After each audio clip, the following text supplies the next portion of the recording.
Oiê! Hoje tem dica de filme sobre síndrome de Down, paternidade, dificuldades, aceitação, preconceito e a descoberta do afeto.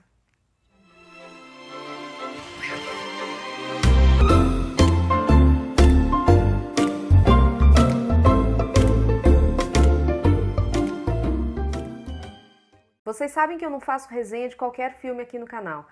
Ele tem que passar uma mensagem para mim. E esse filme, O Filho Eterno, que é uma produção brasileira sob a direção do Paulo Macchilini, é um desses exemplos que me faz refletir, que passa uma mensagem para mim e que me dá vontade de compartilhar com vocês. É um filme adaptado do livro homônimo escrito por Cristóvão Teza, que apesar de não ser um livro autobiográfico, ele tem vários elementos da vida do escritor, porque ele tem um filho com síndrome de Down.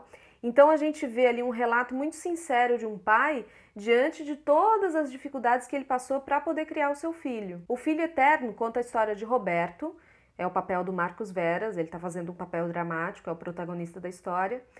E ele é um escritor ainda não publicado, então você vê que já tem uma certa frustração aí na vida.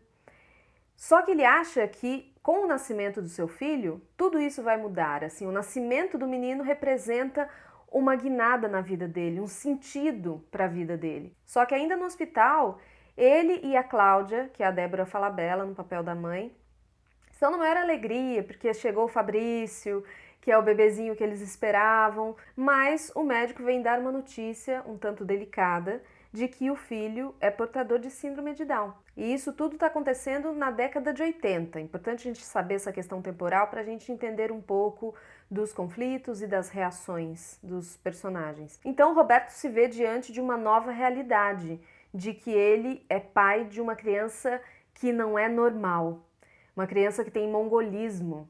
Isso é até falado no filme, porque na época essa palavra era considerada aceitável.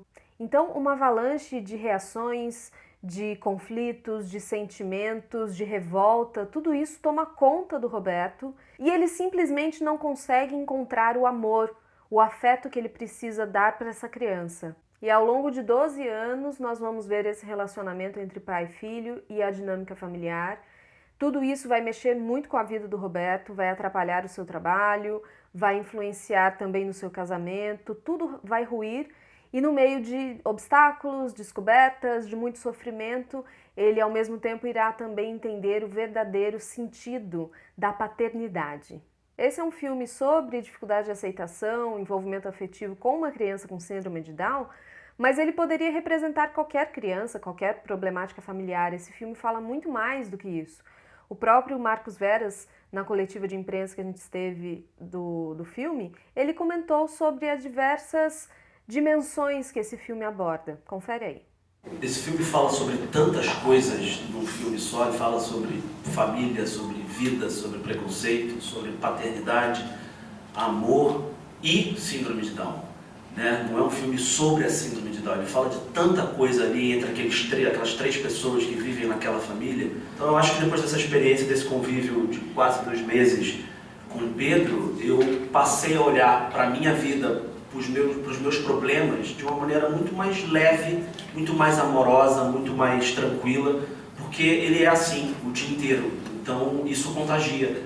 Então eu acho que a gente aprende um pouquinho mais sobre cada uma dessas coisas: família, amor, preconceito e a síndrome de Down. E é isso que esse moleque ensinou pra gente, né, Pedrão?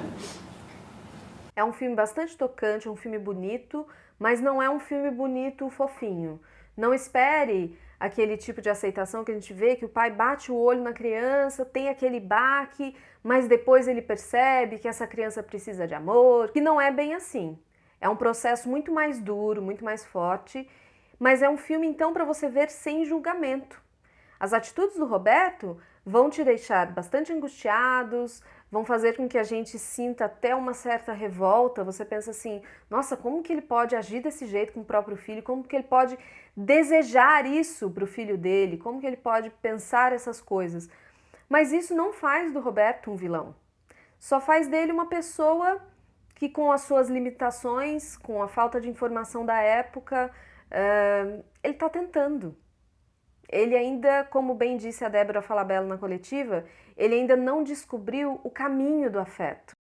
O pai, ele toma muito partido desse filho, mas ele não consegue sentir esse afeto, ele não entende o afeto ainda por ele. Acho que a gente fala de situações mais profundas relacionadas a nós mesmos, assim, seres humanos, nessa questão de descobrir mesmo o afeto pelo outro, descobrir o amor. E a Débora Falabella, no papel da mãe, ela já está em um outro lugar. Eu amo meu filho. Ela faz o papel daquela que vê não a deficiência, mas sim o filho. E ela já consegue logo de cara enxergar e perceber a real necessidade dessa criança, que é de receber amor. E isso não faz dela uma pessoa isenta de sofrimentos. A gente percebe no decorrer do filme tudo que ela vai passando também. E tem um momento em que ela fala mesmo, uma situação em que ela sentiu muito fortemente o peso de se criar uma criança com síndrome de Down, as dificuldades e tudo mais, e o quanto isso também é doloroso para ela. É um filme lindo, gente, vocês precisam assistir. Vai entrar agora em cartaz nos cinemas dia 1º de dezembro, super recomendado. Depois voltem aqui e comentem comigo, troquem uma ideia, me digam o que vocês acharam, quais os sentimentos de vocês com relação a esse filme. Eu sou Camila Loyola e para você que me segue, um beijo e tchau!